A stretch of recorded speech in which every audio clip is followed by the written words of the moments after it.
amigos, toujours en Utah.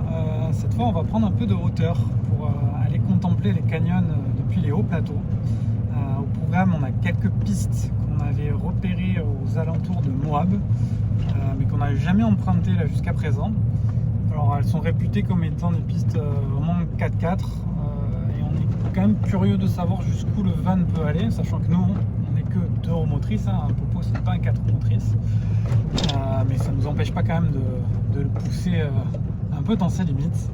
Donc on est curieux d'aller voir ça. Et puis il faut dire aussi que depuis qu'on a le synchro en France, ça nous démange encore plus d'aller plus loin avec Popo. Bref, voilà, donc on va aller découvrir ces points de vue et voir ce que cette piste donne.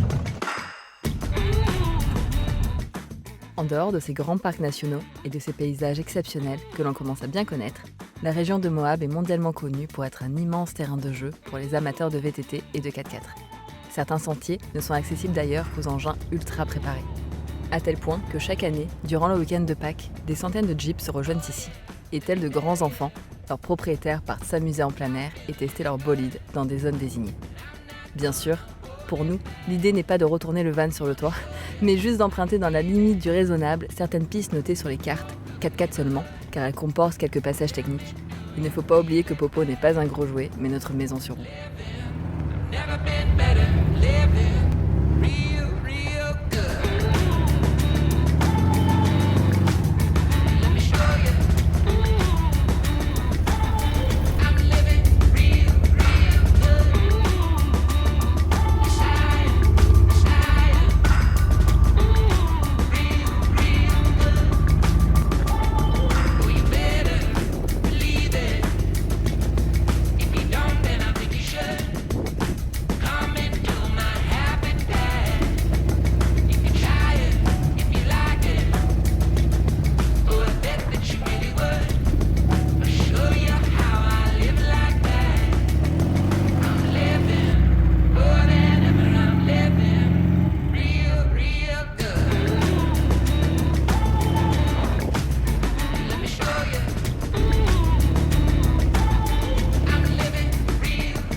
Au final, en prenant la bonne trajectoire, en y allant doucement, avec une bonne garde au sol, de bons pneus tout-terrain et un véhicule propulsion avec un faible empattement, ça passe sans souci.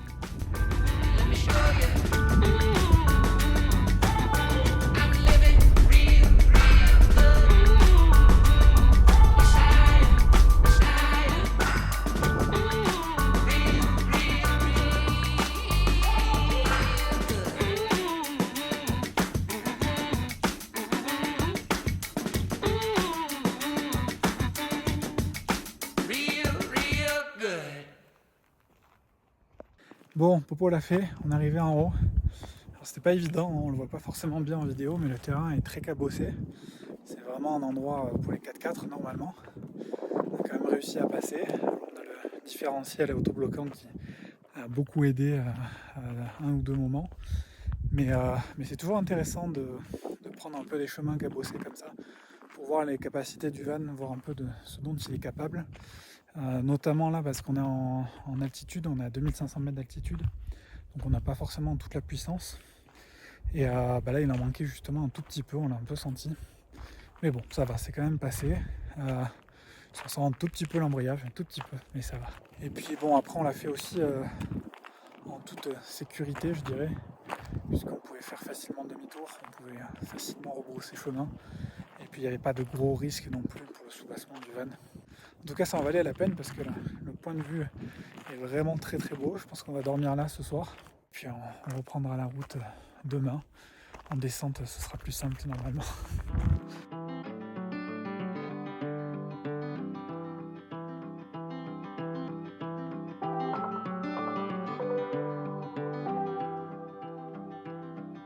You are my favorite place to go. You're my favorite road. Above the rest, you're the best I know.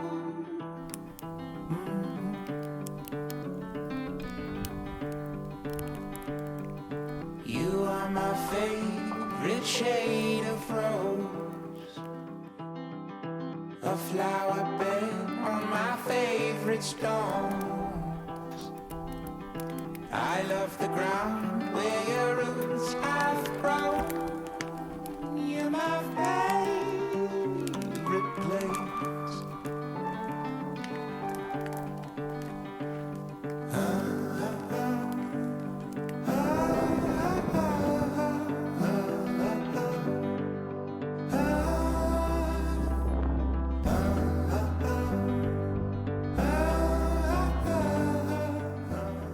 Après une nuit un peu agitée, la faute au vent qui s'est levé, toujours autant captivé par ce désert horizon, on ne peut s'empêcher de se poser encore et encore pour contempler ce paysage si grandiose. Dernier regard sur ce spot mémorable avant la prochaine piste. My favorite tone. You shed a light that guides me home to my favorite place.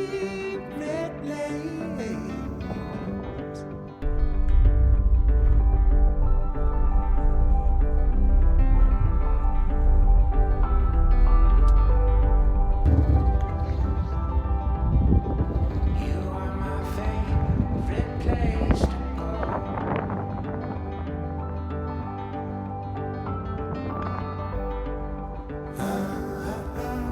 Droit, doucement, droit. Encore, parce que t'as la roue arrière qui va se soulever. Doucement, voilà. Braque.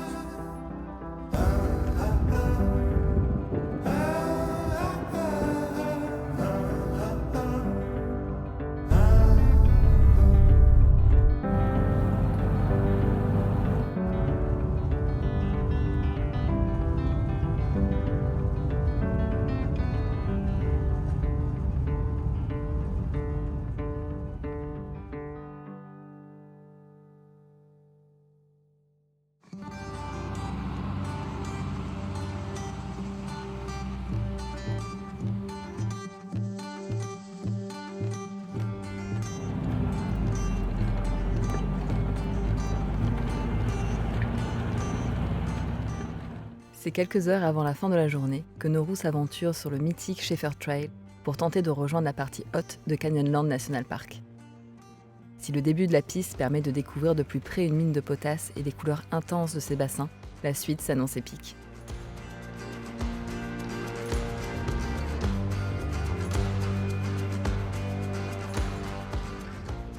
Bien que captivantes, ces nuances de bleu sont artificielles. Elles proviennent d'un colorant qui facilite l'absorption de la lumière du soleil et de la chaleur, afin d'accélérer le processus d'évaporation de l'eau chargée en sel qui est pompée à plus de 1200 mètres sous terre. Ici, la potasse extraite s'est formée il y a des millions d'années, alors que d'anciens océans recouvraient la zone. Puis ces eaux se sont asséchées, et cette couche de sel fut recouverte de roches et de sédiments. Les glissements de ces différentes couches dessinèrent par la suite ce relief si extraordinaire. Le Shepherd Trail est dans la continuité du Right Rim, une longue piste de terre et de poussière qui longe les immenses canyons de l'Utah. Les portions de piste et points de vue vertigineux s'enchaînent, dont un bien connu des cinéphiles.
Ok.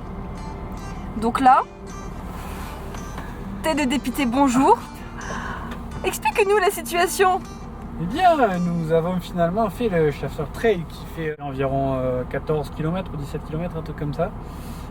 Et en fait, la dernière partie qui remonte tout en haut du canyon, Canyonland National Park, est fermée. Sauf que, au lieu d'indiquer ça au début du trail, ils l'ont mis. Ben là quoi, une fois que t'as passé un peu tout. Voilà. Donc il commence à faire nuit et techniquement on est censé faire demi-tour maintenant.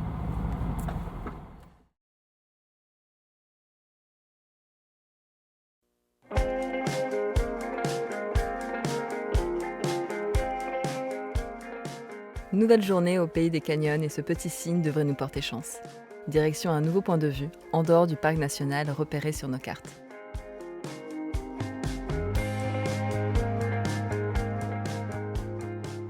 Encore une fois, la piste est notée 4x4. Et d'après nos infos, la dernière partie devrait être du vrai franchissement. Mais nous verrons bien jusqu'où nous pourrons aller.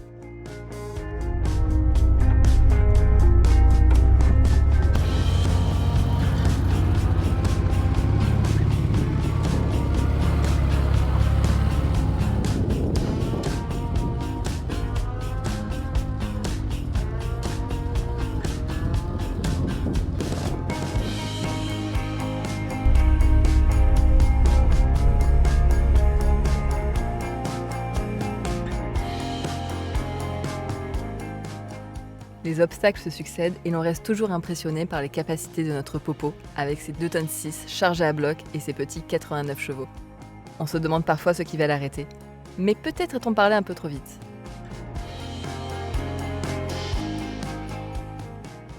Si je ne m'abuse, ça ne passe pas, non? Ouais, non, là c'est plus une piste, c'est du franchissement. Il y a des traces de châssis sur les cailloux. En fait, tu peux passer là, la première marche. Après, il y a une espèce de plat, ça va. Et il y a une marche qui doit faire 40 cm, un truc comme ça. 700 mètres à faire.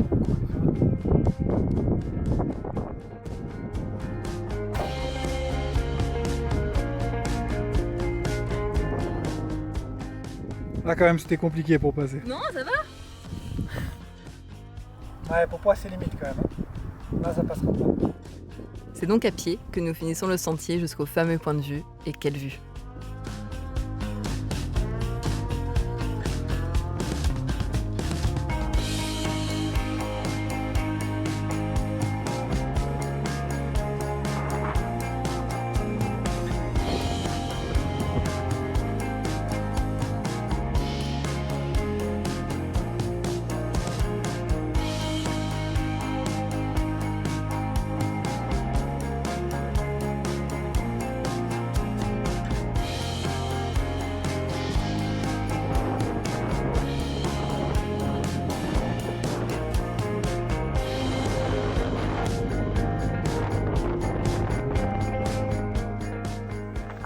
On avait repéré ce point de vue. J'étais pas mécontent d'y être allé.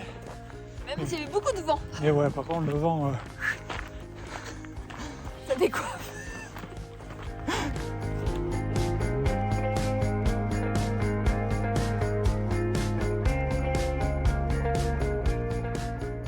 Non loin, Canyonland National Park nous offre un dernier panorama depuis ses hauts plateaux sur la partie explorée la semaine d'avant.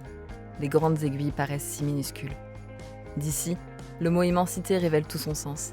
Et ce paysage grandiose, composé de canyons et de messas qui aura mis des millions d'années pour se former, a cette force d'apaiser et de donner un peu d'humilité à ceux qui le contemplent.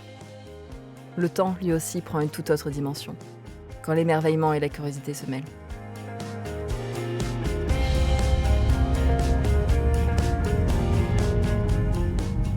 Et une fois encore, la nuit semble arriver bien trop vite, alors que l'envie d'exploration, elle, ne veut pas tarir.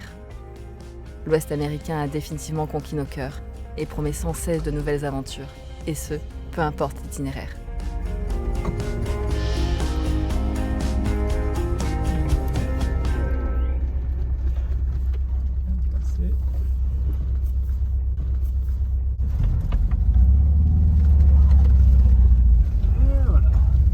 On vous embarque ?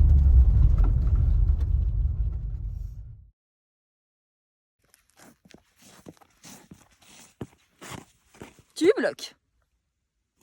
Tu bloques.